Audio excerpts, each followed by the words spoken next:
Hello, my name is Marcus and welcome to the top 50 games of all time. This is 40 through to 31. And yes, just gonna line it up here. We are starting off with a new game, an entirely new game to the list. And it's actually positioned right over here. I'm just gonna grab it here. This is Honey Bus. I really enjoyed the base game of this. It worked really well for me. The expansion wouldn't reach my top 100 expansion of all time. But the base game itself is really just sturdy and really great. You're a working beast trying to make a living in the world out there. It's a great game, introduced to the list. Welcome aboard. And next one I was surprised to learn is actually new to the list this year. I thought it would totally have been on the list before, but this is a drafting game from Unstable Games. It is Wrong Party, right over here. Right over here. I'm gonna have to clean out some of my shelves after doing this because I'm messing it around. But Wrong Party right here. It's a fun drafting game for 2 to 5 players, almost guaranteed to be played. When I bring in, some people really enjoy this, and I certainly do too. Trying to create a list of invited guests that is going to make a great party goers, and I can't believe it's all new to the list.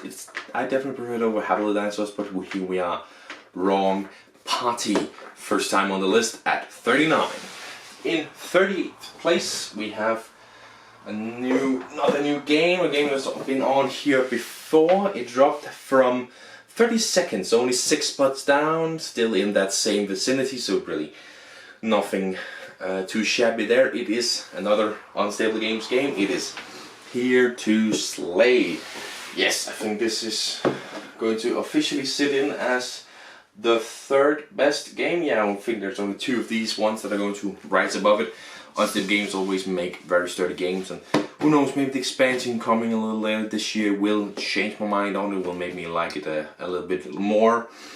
Hoping that it will, but I already love Here to Slay. It really is a great little game where you're trying to build up a party through the cards and then beat some monsters. I always play with the house rule that the only way you can win is by defeating the monsters, because there's one rule where you just need to have 6 different ranger types, right? They're bards or rangers or whatever, and that's just luck of the draw. But attacking the monsters you have more effect on, therefore I think it's a way better win condition to have that. But that's like all over change. That's all I'm gonna say about this one. Here to Slay, still in the 30s, still just sitting around there. Whenever I think about it, I do want to play it more, and I think it's a really fun game. Next up is one that, again, I was kind of surprised to learn I hadn't had it on the list before. This is one of the most played games. It was the most played game from last year, and it is just all around fun. All new to the list. It is Just One. A party game where somebody says a word from 1 to 5 and everybody writes down one word to hint with that word, and if it's the same, it's out. So, man, it's one of the most played games we have of all time for me, and Just One. It's just a downright stable, fun party game that we can always play. So it jumps in here at 37th place. Next up, in 36th place, I actually do own this game, but it's downstairs, so it will take me a little too long to go get it, but it's also all new to the list. And I think that's because I don't think about it a lot, but recently we have played it quite a bit, so obviously that means I think about it some more. It is Telestrations. It's all new up here, where you get a word and you have to draw something for that word, and then it goes around from people guessing what the hell is that you've drawn to then people drawing what it is that you have written down. And then you see how it went to the end. You can do it competitively, scoring some points, or you can just do it for fun. I think that's great. Telestrations at 36th place. At 35th place is another party game, and actually, does it go above Telestrations and Just One? Maybe I would have to switch those around, but it is too late now.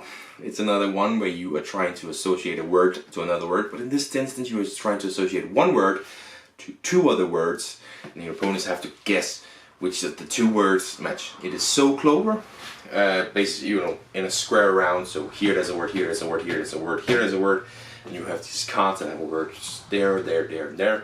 2 of them match over here, 2 of them match over here and here. Trying to figure that out, it's super fun. Sometimes you can be unlucky and the word cards is drawn up because of you have 5 to choose from. makes it very difficult. So, but Soul Clover is just a really fun game. Another one that we play quite a lot, and we play it whenever we are at the opera playing. Super fun game. Soul Clover in 35th.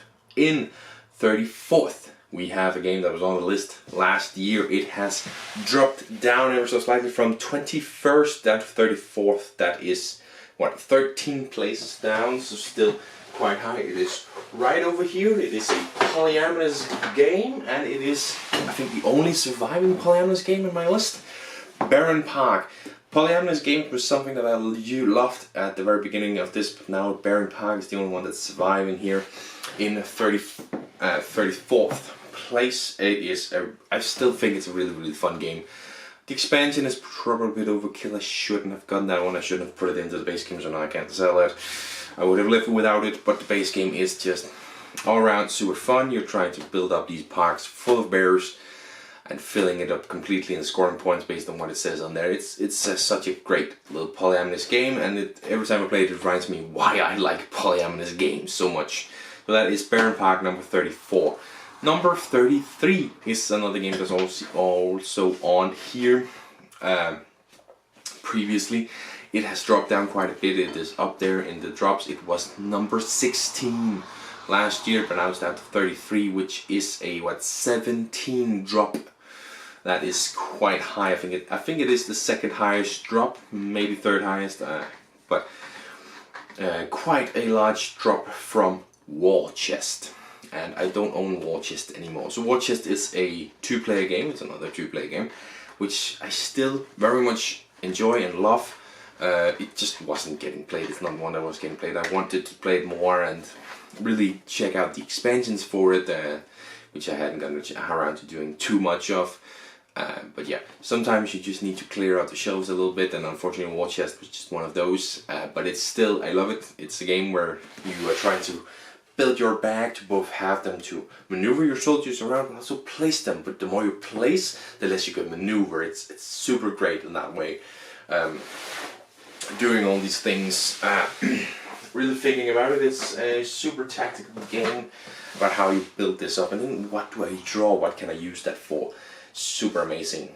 War Chest. In 32nd place we have another new game. This time it's because it wasn't released. I did the first list, I believe, or list last year. This time there's no surprise in why it wasn't on the list. It is all new from Unstable Games, the second highest from them. It is Command of Nature. Now this is another one of those. It says you can play it at 4, but it's definitely just a 2-player game. We played it at 4 and it wasn't quite as fun, so I prefer to just play it at 2, trying out different combinations. Who do you want to play as? Who do you want to play against? That will really open up the game. It is a deck building, and I would say this is one of the best introductions to deck building you could have. You build up your deck, and then you have some attacking cards or some creature cards you can put down if your creatures are dying, which they will be. And you know, it's all about trying to stick around to just a few colors. If you have too many different colors, you can't really create strong combos. You can still create some, but not the amazing combos that can exist with having many of the same color going on. Sorry. And as well, the longer you last, the more your opponent's enemies you destroy, the stronger your decks become, because you enable some stronger cards to be played in. And super fun. I think the strongest cards almost never get played, so that's a little bit too bad, but it is absolutely an amazing game. Well, amazing. And it's an amazing game. This is a top list. It's an amazing game, which wasn't on the list last year, of course, debuting at 32nd place. Not the highest debut, I can tell you. Still, I mean, if you're keeping track, I think there's about 12 games left that I knew or something. Really burning through them. We'll get into some droppings in soon enough. But yeah, have a little Man of Nature, number 32, and number 31 was on the last year in 22nd place, so it's dropped down 9 places. It's less than 10. So it's not too bad. It has been on my list quite a while, and it is just a simple roll and write, which is actually positioned right up here in this very special place, Dinosaur Exhibit here. It is a super simple roll and write where you roll some dice, cross some stuff off on your list, As soon as you've crossed off 4 spaces, either in a square or in a straight line, you can put down a fossil, which is going to score you more points and give you some abilities. It is actually still a really fun game, and I think what I've always said that I love about this one is it knows that it's just a simple family game and it sticks to it. And that's what it is. So yeah, Dinosaur Extreme still within the same range of 10, which is always good to see, but it is just a downright good game, strong game, stable game. Love me some Dinosaur Exhibit. It's number 31, and that is it for this top 10. Thank you very much for watching, and I will see you in the next one. Bye!